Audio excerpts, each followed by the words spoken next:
Hello friends, welcome to day today Telugu and good evening. Sensex 1190 points down అయ్యి 79,044 దగ్గర close అయితే Nifty 361 points down అయ్యి 23,914 దగ్గర క్లోజ్ అయింది. వెరాస్ బ్యాంక్ నిఫ్టీ 395 పాయింట్స్ డౌన్ అయ్యి 51,907 దగ్గర క్లోజ్ అయింది. ఫ్రెండ్స్, ఇవాళ మార్కెట్ ఫాలో అవడానికి పర్టికులర్ గా మార్కెట్ ఓపెన్ అయిన దగ్గర నుంచి ఇదిగోండి ఇక్కడ ఇవాళ మార్కెట్ ఓపెన్ అయిన దగ్గర నుంచి పెరిగి అక్కడి నుంచి ఇంతలా మార్కెట్ పడ్డానికి కొన్ని కారణాలు ఉన్నాయి. వాటిల్ని మాట్లాడుకుందాం. తర్వాత ఈ కారణాలు ఈ రీసెంట్ టైమ్స్ లో ఉంటున్న లోస్ ఉన్నాయా, వాటిల్ని కూడా బ్రేక్ చేసి డౌన్ సైడ్ కి ఇంకా ఎక్కువ మార్కెట్ ఫాలో అయ్యేలా తీసుకువెళ్లే కారణాలా, లేదంటే ఇక్కడ కొన్ని రోజులు కన్సాలిడేట్ అయ్యి మళ్ళీ మార్కెట్ పెరిగే స్కోప్ ఉంటుందా? అసలు ఉంటున్న కారణాలు ఏంటో అర్థమైతేనే కదా ఇవి టెంపరీగా పర్మనెంట్ అని మనకు అర్థం కావాలి. సో వాటిల్ని ముందు డిస్కస్ చేసి వాళ్ళ మార్కెట్ ఫాల్ రిలేటెడ్ గా ఉంటున్న ఇంపార్టెంట్ డేటా పాయింట్స్ డిస్కస్ చేసి తర్వాత మార్కెట్ రిలేటెడ్ గా ఉంటున్న స్కోప్ గురించి మనం మాట్లాడుకుందాం. ఫస్ట్, ఇలా మార్కెట్ లో సడన్ సెల్ ఆఫ్ వస్తున్న పాయింట్ లో మీరు గమనిస్తే రష్యా రిలేటెడ్ గా మనకి యుక్రెయిన్ పైకి వాళ్ళు యుద్ధానికి వెళ్తున్నారు. బాలిస్టిక్ మిసైల్స్ రిలేటెడ్ గా యుక్రెయిన్ కి సంబంధించిన ఎనర్జీ ప్లేసెస్ పై రష్యా వాళ్ళు యుద్ధానికి వెళ్లారని బీబీసీలో కానీ వేరియస్ ప్లాట్ఫామ్స్ లో మీకు అప్డేట్స్ కనిపిస్తాయి. దాని కారణంగా యుక్రెయిన్ లో చాలా మందికి మిలియన్స్ ఆఫ్ పీపుల్స్ కి పవర్ కట్ అయిందని డ్యూ టు రష్యా అటాక్ అనేలా గ్లోబల్ ప్లాట్ఫామ్స్ లో డేటా కనిపిస్తుందా? ఇది వాళ్ళ మార్కెట్ ఫాల్ బ్యాక్ ఉంటున్న వెరీ ఇంపార్టెంట్ రీజన్. ఇది కాకుండా మీకు కొన్ని ఫైనాన్షియల్ ప్లాట్ఫామ్స్ లో మీరు అబ్జర్వ్ చేస్తే ఈ ఐటీ స్టాక్స్ ఫాల్ ఉంది కదా, బికాస్ అన్ని ఇండెక్స్ తో కంపేర్ చేస్తే ఇవాళ మీకు ఐటీ ఇండెక్స్ లో మేజర్ ఫాల్ ఉంది, ఐటీ స్టాక్స్ లో ఫాల్ ఉంది. ఎందుకు ఐటీ స్టాక్స్ ఫాల్ అయ్యాయి అని మీరు ఒకసారి గూగుల్ చేయడానికి ప్రయత్నిస్తే యుఎస్ లో రేట్ కట్స్ అనుకున్నట్టు ఉండకపోవచ్చు.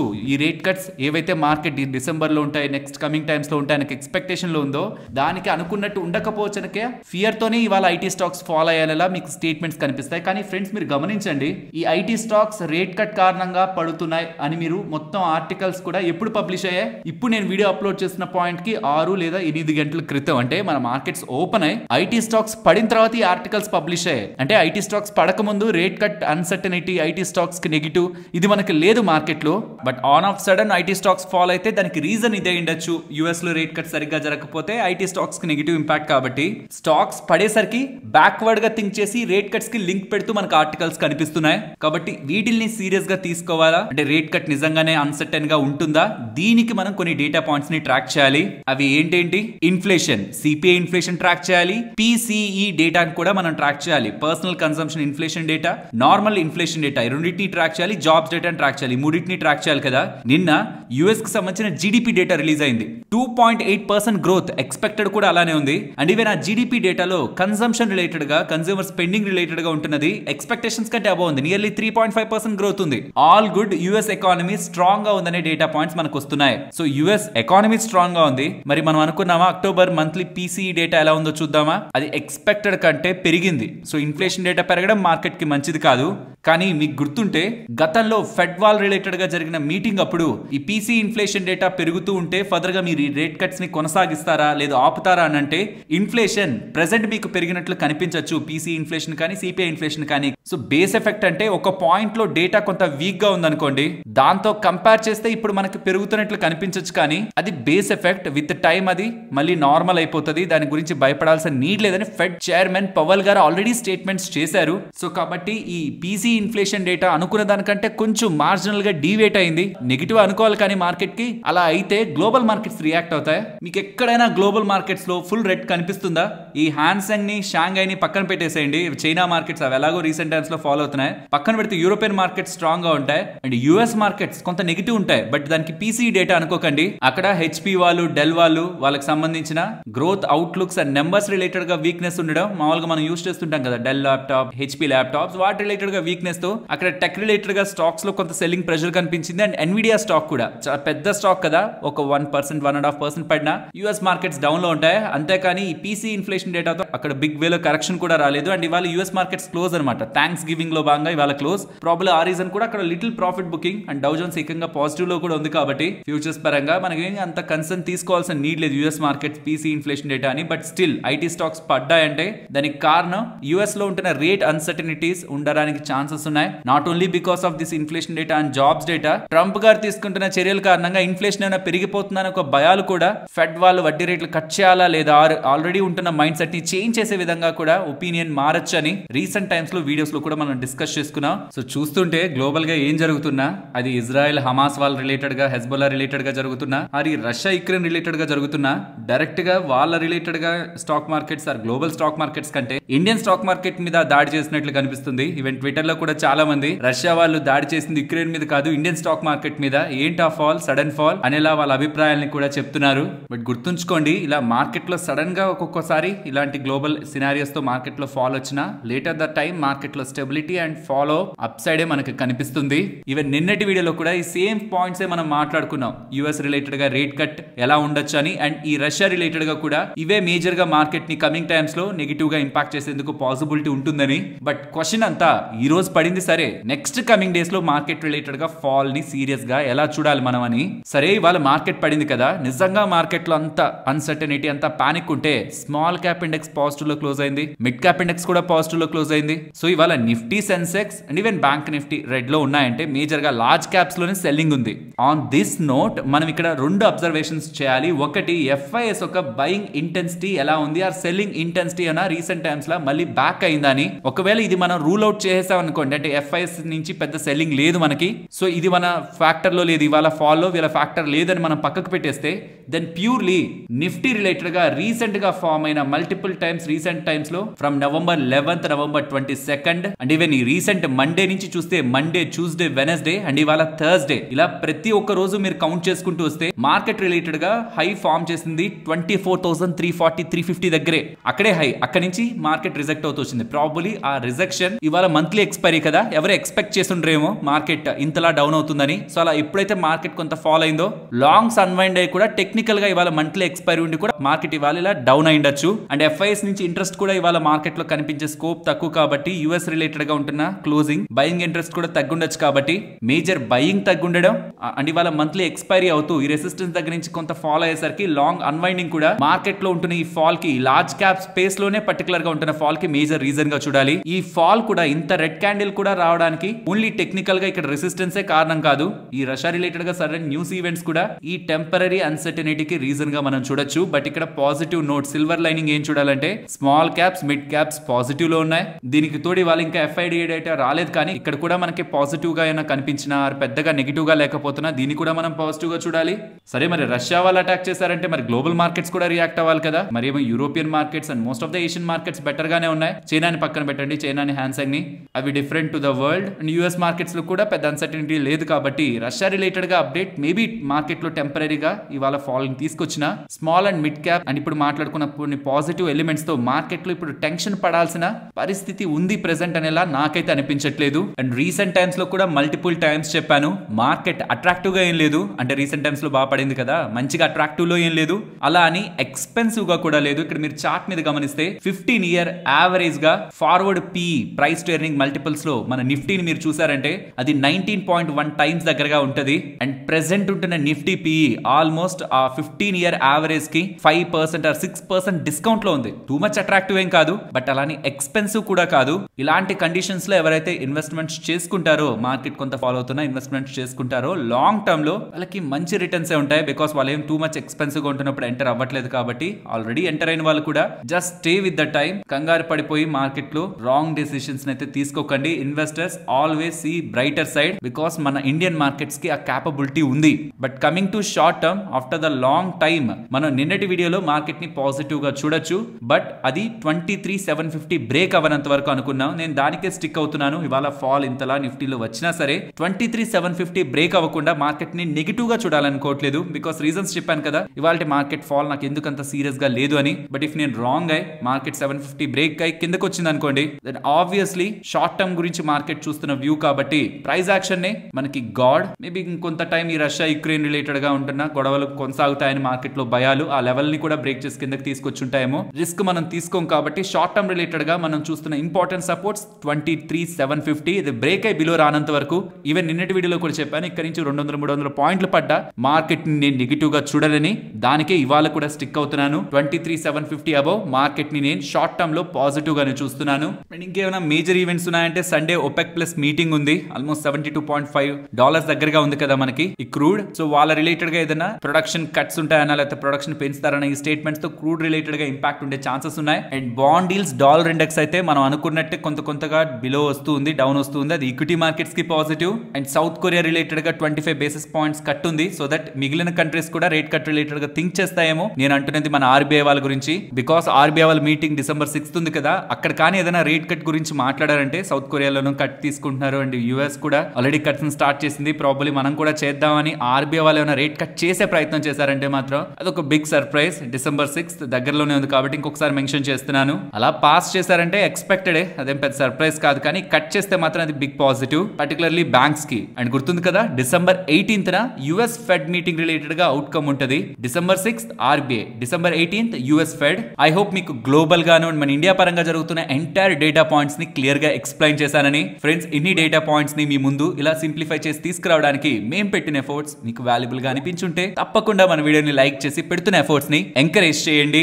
ఇక్కడ నుంచి కొంత టైం బ్యాక్ నిర్మలా సీతారామన్ గారు బ్యాంక్స్ లో జరుగుతున్న మిస్ సెల్లింగ్, ఇన్సూరెన్స్ రిలేటెడ్ గా జరుగుతున్న మిస్ సెల్లింగ్ రిలేటెడ్ గా తన వాయిస్ ని వినిపించారు కదా. బ్యాంక్ వాళ్ళు బ్యాంక్ బిజినెస్ నే చేయండి, మీరు ఇన్సూరెన్స్ లో ఇష్టం వచ్చినట్టు మిస్ సెల్ చేసినా ఆర్ ఫోర్స్ గా సెల్ చేసినా దానికి బాధ్యతని అనుభవించేది తీసుకున్న వ్యక్తి. కాబట్టి బ్యాంక్ వాళ్ళు ఇన్సూరెన్స్ ని మిస్ సెల్ చేయొద్దు అనేలా, ఇన్ఫాక్ట్ సెల్ చేయొద్దు అనేలాగే తన అడ్వైస్ ఇచ్చారు. అండ్ వెరీ రీసెంట్ గా ఐఆర్డిఐ చీఫ్ కూడా బ్యాంక్ లో జరుగుతున్న మిస్ సెల్లింగ్, ఇన్సూరెన్స్ రిలేటెడ్ గా జరుగుతున్న మిస్ సెల్లింగ్ రిలేటెడ్ గా స్టేట్మెంట్స్ చేశారు కదా. ఇవి ఇలా జరుగుతూ ఉండగా ఇవాళ మార్కెట్ లో మీరు గమనిస్తే most of the insurance stock లో ఫాల్ వచ్చిందా? దానికి ప్రధానమైన కారణం ఐఆర్డిఐ వాళ్ళు కొత్త రూల్స్ ని తీసుకురాబోతున్నారని. సో దట్ ఒక ఇన్సూరెన్స్ కంపెనీ మాక్సిమం బ్యాంక్స్ ద్వారా, ఒక బ్యాంక్ కాదు అన్ని బ్యాంక్స్ ద్వారా ఎంత బిజినెస్ వరకు చేయొచ్చు. 100 రూపాయలు ఇన్సూరెన్స్ కంపెనీ ప్రీమియమ్స్ గా సంపాదిస్తుంటే ఆ 100 రూపాయలు బ్యాంక్స్ నుంచే వస్తుందా, లేదంటే తనకంటూ ఓన్ నెట్వర్క్ ని ఏర్పరచుకొని వాళ్ళ ఓన్ బిజినెస్ ద్వారా తెచ్చుకుంటున్నారు ఒక 30-40 రూపాయలు, మిగిలిన ఒక 60 రూపాయలు బ్యాంక్స్ ద్వారా వస్తుందా?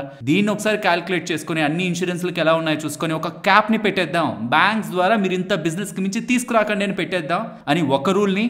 రెండవ రూల్, సరే బ్యాంక్స్ అన్నిటి ద్వారా డబ్బులు తెచ్చుకుంటున్నారు, మీరున్నారనుకుందాం, మీకు ఇన్సూరెన్స్ బిజినెస్ ఉంది, 100 రూపాయలు ప్రీమియం మీరు కలెక్ట్ చేశారు, ఆ 100లో మీ ఓన్ నెట్వర్క్ ద్వారా ఒక 40 రూపాయలు కలెక్ట్ చేశారు, బ్యాంక్స్ ద్వారా ఒక 60 రూపాయలు కలెక్ట్ చేశారు అనుకుందాం. బ్యాంక్స్ ద్వారా 60 రూపాయలు, 60 రూపీస్ మీరు కలెక్ట్ చేశారు కరెక్టే. అది మీ పేరెంట్ బ్యాంక్ ద్వారానే వచ్చిందా ఆర్ ఇతర బ్యాంక్స్ ద్వారా వచ్చిందా? ఎందుకంటే హెచ్డిఎఫ్సి లైఫ్ కి పేరెంట్ బ్యాంక్ ఏంటి? HDFC bank. ఎస్బీఐ లైఫ్ కి ఎస్బీఐ, ఐసిఐసిఐ ప్రుడెన్షియల్ కి ఐసిఐసిఐ, మ్యాక్స్ లైఫ్ వాళ్ళకి యాక్సిస్ బ్యాంక్. సో మీరు బ్యాంక్స్ ద్వారా సంపాదించుకుంటున్న 60 రూపాయల్లో 60కి 60 రూపాయలు అంటే 100% మీ పేరెంట్ బ్యాంక్ దగ్గర నుంచి వస్తుందా ఆర్ ఇతర బ్యాంక్స్ అన్ని కూడా డివైడ్ అయ్యాయా? మీ పేరెంట్ బ్యాంక్ ఒక కాంట్రిబ్యూషన్ ఎంత మీకు బ్యాంక్స్ ద్వారా వస్తున్న దాంట్లో మీ పేరెంట్ బ్యాంక్ ఒక కాంట్రిబ్యూషన్ ఎంత? దీని మీద కూడా క్యాప్ పెట్టాలనే ఆలోచనలో ఉన్నారు. మరి దీని కారణంగా ఏ ఇన్సూరెన్స్ కంపెనీస్ కి ఇంపాక్ట్ ఉంటుంది? ఇది తెలియాలంటే 100 రూపాయలు సంపాదించుకుంటున్న ఇన్సూరెన్స్ కంపెనీ ఎన్ని రూపాయలని బ్యాంక్స్ నుంచి సంపాదించుకుంటుంది అండ్ బ్యాంక్స్ నుంచి సంపాదించుకుంటున్న డబ్బుల్లో ఎన్ని రూపాయలు పేరెంట్ బ్యాంక్ దగ్గర నుంచి సంపాదించుకుంటుంది అనేది మీకు తెలియాలి. నేను చూస్తున్న డేటా ప్రకారం హైయెస్ట్ బ్యాంక్స్ ద్వారా బిజినెస్ పొందుతున్నది HDFC life. 65% of HDFC life ఒక బిజినెస్ మొత్తం కూడా బ్యాంక్స్ నుంచి వస్తుంది. నోట్ చేసుకోండి, ఓన్లీ హెచ్డిఎఫ్సి లైఫ్ కి సంబంధించి 65% business. So only HDFC bank నుంచి కాకుండా అన్ని బ్యాంక్స్ నుంచి కలిపి హెచ్డిఎఫ్సి లైఫ్ కి 65% బిజినెస్ వస్తే ఎస్బీఐ లైఫ్ కూడా అంతే. ఓన్లీ ఎస్బీఐ కాదు, అన్ని బ్యాంక్స్ నుంచి కలిపి 58% బిజినెస్, మ్యాక్స్ లైఫ్ వాళ్ళకి 52% బిజినెస్, ఐసిఐసిఐ ప్రుడెన్షియల్ లైఫ్ కి 29% బిజినెస్, ఎల్ఐసి కి కేవలం 3% బిజినెస్ మాత్రమే బ్యాంక్స్ అన్నిటి ద్వారా వస్తుంది అనమాట. బట్ ఇక్కడ ట్విస్ట్ ఎప్పుడు వస్తుంది? ఆ బ్యాంక్స్ ద్వారా వస్తున్న బిజినెస్ లో ఎంత పర్సెంట్ పేరెంట్ బ్యాంక్ నుంచి వస్తుందనే దాంట్లో. లెట్స్ సే ఎస్బీఐ లైఫ్ వాళ్ళు వాళ్ళ ఓన్ నెట్వర్క్ కానీ బ్యాంక్స్ దగ్గర నుంచి కానీ అంతా కలిపి ఒక 100 రూపాయలు కలెక్ట్ చేస్తే ప్రీమియం, అందులో ఒక 50% అంటే 50 రూపీస్ బ్యాంక్స్ ద్వారా వస్తుంటే బ్యాంక్స్ అన్నిటి ద్వారా వస్తున్న 50లో ఎస్బీఐ బ్యాంకే 95% కాంట్రిబ్యూట్ చేస్తుంది. సో బ్యాంక్స్ అందరి ద్వారా మాకు బిజినెస్ వస్తుందని ఎస్బీఐ లైఫ్ వాళ్ళు చెప్తే ఓకే బ్యాంక్స్ అన్ని అంటున్నారు, మరి ఎన్ని బ్యాంక్స్ ఎంత కాంట్రిబ్యూట్ చేస్తున్నాయని చూస్తే ఓన్లీ ఎస్బీఐ ఆ బ్యాంక్స్ అన్నిట్లో 95% బిజినెస్ ఇస్తుండడం ఇక్కడ హై రిస్క్ వెళ్తుంది అనమాట. హెచ్డిఎఫ్సి లైఫ్ మొత్తం బ్యాంక్స్ ద్వారా వచ్చే బిజినెస్ 65%, కానీ ఆ 65% ఏ డబ్బులు అయితే వస్తుందో ఆ మొత్తం డబ్బుల్లో 80 to 85% డబ్బులు కేవలం హెచ్డిఎఫ్సి బ్యాంక్ నుంచే. అలాగే మ్యాక్స్ లైఫ్ కి సంబంధించిన బ్యాంక్ బిజినెస్ లో కేవలం యాక్సిస్ బ్యాంక్ నుంచే 90%, ఐసిఐసిఐ ప్రుడెన్షియల్ లైఫ్ కి సంబంధించిన 29% వాళ్ళ బ్యాంక్ బిజినెస్ లో 50% దగ్గరగా బిజినెస్ వాళ్ళ పేరెంట్ బ్యాంకే. ఆ బ్యాంక్స్ అన్నిట్లో కూడా వాళ్ళ పేరెంట్ బ్యాంకే మెజారిటీ కాంట్రిబ్యూషన్ ఇస్తూ ఉండడం.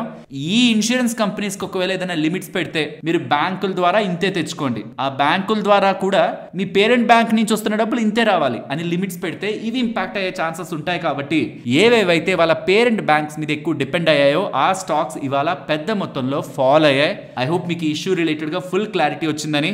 నిర్మలా సీతారామన్ గారి స్టేట్మెంట్స్, ఐఆర్డీఐ చైర్మన్ గారి స్టేట్మెంట్స్ అండ్ ఇప్పుడు మార్కెట్ మార్కెట్ లో ఈ ఊహాగానాలు కమింగ్ టైమ్స్ లో రాబోతున్న ఊహాగానాలు అల్టిమేట్ గా మార్కెట్ లో ఉంటున్న ఇన్సూరెన్స్ కంపెనీస్ మీద అయితే ప్రెషర్ ని తీసుకొచ్చాయి. మరి చూడాలి కమింగ్ టైమ్స్ లో దీని రిలేటెడ్ గా ఎలాంటి రూల్స్ అండ్ రెగ్యులేషన్స్ వస్తాయని. అండ్ గుర్తుంచుకోవాలి, ఇలా స్టాక్స్ రిలేటెడ్ గా ఇంపాక్ట్ కనిపిస్తుండేసరికి IRDA వాళ్ళు మీరేమైనా చెప్పారా ఇన్సూరెన్స్ కంపెనీస్ కి బ్యాంక్స్ కి ఇంతకు మించి బిజినెస్ ఉండకూడదని ఏదైనా చెప్పారా అంటే IRDA వాళ్ళు అయితే క్లియర్ గా చెప్పారు, మేము అటువంటి డైరెక్టివ్స్ ఏమి ఇవ్వలేదు. బ్యాంక్స్ అష్యూరెన్స్ రిలేటెడ్ గా అంటే బ్యాంక్స్ రిలేటెడ్ గా ఉన్న ఇన్సూరెన్స్ బిజినెస్ రిలేటెడ్ గా మేమేం అలాంటివి పెట్టలేదు. బట్ అలాంటిది ఏదైనా ఉంటే మేము పబ్లిక్ గా కన్సల్టేషన్ పేపర్ ని ఫస్ట్ రిలీజ్ చేసి డిస్కషన్స్ ని తీసుకొని తర్వాత ఫైనల్ రూల్స్ అయితే పెడతాం. ఇప్పటికైతే మేము అలా ఏం చేయలేదని ఇలా అప్డేట్స్ కనిపిస్తున్నాయి. ఫ్రెండ్స్, ఆంబర్ ఎంటర్ప్రైజెస్ గురించి మాట్లాడుకోవాలి. ఈ స్టాక్స్ ఏంటంటే వీళ్ళు ఇలా నెగిటివ్ కామెంట్స్ చేస్తున్నప్పుడే మంచిగా పడతాయి. ఎవరైనా లాంగ్ టర్మ్ రిలేటెడ్ గా ఆలోచిస్తున్న వాళ్ళు ఈ పాయింట్స్ లోనే వీటి రిలేటెడ్ గా స్టడీ చేయడం మంచిదన్నమాట. అగైన్ చెప్తున్నాను, కేన్స్ టెక్నాలజీస్ రిలేటెడ్ గా చాలా టైం బ్యాక్ మాట్లాడాను. సెమీ కండక్టర్స్ రిలేటెడ్ గా ఏదైతే మనం చూస్తున్నామో గ్రోత్ ఆస్పెక్ట్స్ అన్ని కూడా దాంట్లో వాళ్ళకి అడ్వాంటేజ్ ఉంది. ఈవెన్ డిక్సాన్ కానీ ఆంబర్ కానీ ఈ మూడు కంపెనీస్ యూజువల్ గా మనం రెగ్యులర్ గా చాలా టైమ్స్ వినిపించేవి. అండ్ మార్కెట్ కూడా వీటి గ్రోత్ రిలేటెడ్ గా ఆల్రెడీ ఐడియా ఉంది కాబట్టి మోస్ట్లీ ఈ మూడు కంపెనీలు చాలా హైయర్ వాల్యుయేషన్స్ లోనే ట్రేడ్ అవుతాయి. కానీ కొన్నిసార్లు ఈ గోల్డ్ మ్యాన్ సాక్స్ వలన, సిటీ వలన, లేకపోతే మోర్గన్ స్టాన్లే వలన ఎవరో ఒకరు వచ్చి ఒక రేటింగ్ ఇస్తారు. ఏమనంటే ఆల్రెడీ పాజిటివ్స్ అన్ని ఉన్నాయి, ఎక్స్పెన్సివ్ వాల్యుయేషన్ లో ఉంది, సో ఇక్కడ నుంచి పెద్దగా గ్రో అవ్వకపోవచ్చు అని ఒక రిపోర్ట్ వస్తుంది. దాంతో ఇంట్రాడే సెషన్స్ లో కొంత పడడం అండ్ కమింగ్ డేస్ లో కొంత పడుతూ ఉండడం. ఈ పాయింట్స్ లో ఎవరైనా లాంగ్ టర్మ్ రిలేటెడ్ గా స్టడీ చేస్తున్న ఇన్వెస్టర్స్ ఈ పాయింట్స్ లో మంచి ప్రైస్ లో వీటిని తీసుకోవడానికి ఒక అవకాశం అనమాట. ఇప్పుడు పాయింట్ కి వెళ్తే ఆంబర్ ఎంటర్ప్రైజెస్ రిలేటెడ్ గా గోల్డ్ మ్యాన్ సాక్స్ వాళ్ళు ఏం చెప్తున్నారంటే పాజిటివ్స్ అన్ని ఇంక్లూడ్ అయిపోయి ఎక్స్పెన్సివ్ వాల్యుయేషన్ లో ఉంది కాబట్టి ఇక్కడ నుంచి 12 months కూడా స్టాక్ 6300 కి వెళ్ళొచ్చు, ఇంకా అంతకు మించి పెరగదు. సో ఆల్రెడీ ఎక్స్పెన్సివ్ వాల్యుయేషన్ లో ఉందని ఇలా పాజిటివ్ వ్యూయే, కానీ కాషియస్ గా ఉండండి, ఎక్స్పెన్సివ్ గా ఉందని కొంచెం అలర్ట్ లాగా ఇచ్చే ప్రయత్నం చేస్తుండే ఇన్వెస్టర్స్ కంగారు పడి వాళ్ళు సెల్ చేశారు. ఇక్కడ 2 aspects ని మనం గమనించాలి. వాళ్ళ వ్యూ ని నెగిటివ్ గా చేయించలేదు, వాళ్ళ వ్యూ పాజిటివే, కానీ పెద్దగా పెరగదు అనేసరికి స్టాక్ లో వాళ్ళ సెల్లింగ్. కానీ ఈ పర్టికులర్ ఆంబర్ ఎంటర్ప్రైజెస్ రిలేటెడ్ గా మనం అండర్లైన్ చేసుకోవాల్సిన ఇంపార్టెంట్ ఆస్పెక్ట్ ఏంటంటే వీళ్ళ ఏసీ డివిజన్ ఉంది కదా. ఒకప్పుడు ఏసీ అంటే సీజనాలిటీలో ఎండాకాలం వస్తున్నప్పుడు మాత్రమే ఎక్కువ వాడేవాళ్ళేమో, కానీ ఇప్పుడు ఏసీ అంటే కామన్ గా ఒక ఇల్లు కట్టుకున్న ప్రతి వ్యక్తి ఏసీ ఉండాలనేలా థింక్ చేస్తున్నారు. ఎండాకాలం వచ్చినప్పుడే రియలైజ్ అవడం కాదు, దానికి అలవాటు పడిపోయారు, ఆ చల్లదనానికి అలవాటు పడిపోయారు, ఆ లగ్జరీకి అలవాటు పడిపోయారు. ఒకప్పుడు బెడ్రూమ్ లో ఏసీ ఉండేది. నేను ఈ రీసెంట్ టైమ్స్ లో బయట కొన్ని ఇళ్లలో చూస్తున్నప్పుడు ఏసీ అంటే హాల్లోను అండ్ ఇంకా చాలా డిఫరెంట్ ప్లేసెస్ లో కూడా ఏసీస్ ని పెట్టేస్తున్నారు. అండ్ ఇప్పుడు కొంచెం లగ్జరీ రిలేటెడ్ గా ఎక్కువ మంది ఇళ్ళకి కూడా కొంత హైయర్ గా స్పెండ్ చేయడానికి రెడీ అవుతున్నారు. కాబట్టి ఏసీ సెగ్మెంట్ సీజనాలిటీని స్లోగా తగ్గించేసుకుంటది. అంటే ఎండాకాలం వస్తేనే ఎక్కువ ఏసీలు రావాలనే సీజనాలిటీ తగ్గి ఏ టైంలో అయినా ఏసీలు అవసరమయ్యే సిచ్యువేషన్ కి ఇండియా గ్రో అవుతున్న టైంలో వెళ్తుంది. ఆ పాయింట్ లో ఆంబర్ ఎంటర్ప్రైజెస్ కూడా అడ్వాంటేజ్ ఉంటుంది. ఎలక్ట్రానిక్స్ డివిజన్ సైడ్ కూడా వీళ్ళకి స్కోప్ ఉంది. సో ఇలాగా మార్కెట్ లో కంగారు వచ్చినప్పుడు, భయం వచ్చినప్పుడు, స్టాక్ ప్రైస్ ఫాలో అవుతున్నప్పుడు, ఏదైనా 1 or 2 quarters వీళ్ళు వీక్ నెంబర్స్ వచ్చి స్టాక్స్ పడుతున్నప్పుడు ఈ Amber, Dixon and Kaynes first place లో అయితే నేను కేన్సే చూస్తాను. వీటిని ఇన్వెస్టర్స్ వాళ్ళంతటగా వాళ్ళు స్టడీ చేసి అర్థం చేసుకొని వీళ్ళకి ఎక్కడెక్కడ బిజినెస్లు ఉన్నాయి, ఎలాంటి గ్రోత్ ఉంటుంది, ఏ వాల్యుయేషన్ లో ఉన్నాయి అనేది కొంచెం స్టడీ చేసి కానీ వాళ్ళు ఎఫర్ట్స్ పెట్టగలిగితే, అది ఇలాగా మార్కెట్ లో కంగారు ఒక భయం పుడుతున్నప్పుడు పెట్టగలిగితే మంచిదన్నది నా అభిప్రాయం. ఫ్రెండ్స్, ఇలా న్యూస్ అప్డేట్స్ ని అనాలిసిస్ చేస్తూ మీ ముందుకి కంటెంట్ తీసుకురావడానికి మేం పెడుతున్న ఎఫర్ట్స్ మీకు వాల్యుబుల్ గా అనిపిస్తూ ఉంటే మన వీడియోని తప్పకుండా లైక్ చేయండి. నెక్స్ట్ PCBL కెమికల్ కంపెనీ గురించి మాట్లాడుకోవాలి. వీళ్ళకి ఆంధ్రప్రదేశ్ లో నాయుడుపేట ఉంటుంది కదా, ఆ నాయుడుపేట దగ్గర 116.62 acres దగ్గరగా గవర్నమెంట్ ఆఫ్ ఆంధ్రప్రదేశ్ ప్రొవైడ్ చేశారని, దీంట్లో వీళ్ళు సుమారుగా 3018 కోట్లు పెట్టి ఇన్వెస్ట్మెంట్ చేసి మ్యానుఫ్యాక్చరింగ్ ఫెసిలిటీని ఎస్టాబ్లిష్ చేసి 200 డైరెక్ట్ జాబ్స్ ని క్రియేట్ చేస్తూ బిజినెస్ ని ఇక్కడ ఎస్టాబ్లిష్ చేయబోతున్నారని ఇలా PCBL వాళ్ళు అప్డేట్స్ చేస్తున్నారు.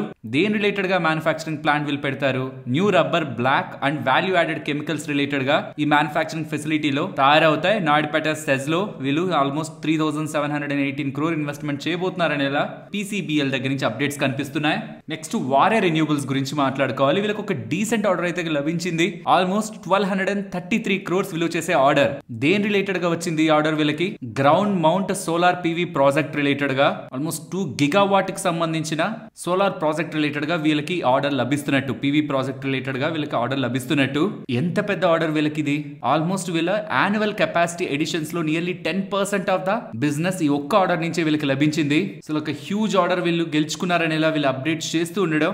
ఈవెన్ మార్కెట్ రిలేటెడ్ గా వాళ్ళు కొంత సబ్డ్యూడ్ గా, అంటే మార్కెట్ కొంత వీక్ ఉన్న, స్టాక్ మాత్రం అప్పర్ సర్క్యూట్ లో క్లోజ్ అయింది. మీకు గుర్తుంటే ఇక్కడ నుంచి చాలా టైం బ్యాక్ వేదాంత రిలేటెడ్ గా మూడీస్ వాళ్ళు రేటింగ్ ని డౌన్ గ్రేడ్ చేశారా? అంటే వేదాంత అంటే వేదాంత గురించి కాదు, లిస్టెడ్ కంపెనీ కాదు, వేదాంత పేరెంట్ కంపెనీ, వేదాంత రిసోర్సెస్ అని వీళ్ళ పేరెంట్ కంపెనీ ఉందన్నమాట. ఆ పేరెంట్ కంపెనీకి ఎప్పుడు డబ్బులు అవసరం అవుతున్నా ఈ వేదాంత స్టాక్ నమ్మడం, లేకపోతే హిందుస్థాన్ జింక్ రిలేటెడ్ గా డివిడెండ్ తీసుకోవడం, ఇలా పేరెంట్ కంపెనీ అవసరాలకి ఇంచుమించుగా కొంత ఇంపాక్ట్ అయిన నెగిటివ్ గా ఇంపాక్ట్ అయిన స్టాక్ లో వేదాంత ఉంటుంది. బికాస్ వాళ్ళ పేరెంట్ కంపెనీకి ఉంటున్న అప్పులు అలాంటివి కాబట్టి వాళ్ళ రిలేటెడ్ గా రేటింగ్ ని కూడా డౌన్ గ్రేడ్ చేశాయి most of the global rating agencies. కానీ ఇప్పుడు మూడీస్ వాళ్ళు ఏం చెప్తున్నారంటే అన్ని అప్పుల్ని కూడా వేదాంత రిసోర్సెస్ వాళ్ళు పేరెంట్ కంపెనీ చాలా మంచిగా ఎఫెక్టివ్ గా మేనేజ్ చేశారని, కాబట్టి గతంలో డౌన్ గ్రేడ్ చేసిన రేటింగ్స్ ని అప్గ్రేడ్ చేస్తూ B3 నుంచి B2 కి రేటింగ్ ని అప్గ్రేడ్ చేస్తున్నట్లు మూడీస్ వాళ్ళు చెప్తున్నారు. ఇది వేదాంతకు మంచిదే, ఎందుకంటే రేటింగ్ ని పెంచడం కారణంగా, రేటింగ్ ని అప్గ్రేడ్ చేయడం కారణంగా ఆ పేరెంట్ కంపెనీ తక్కువ వడ్డీకే ఎక్కడి నుంచైనా లోన్స్ తీసుకోవడానికి అవకాశం ఉంటుంది.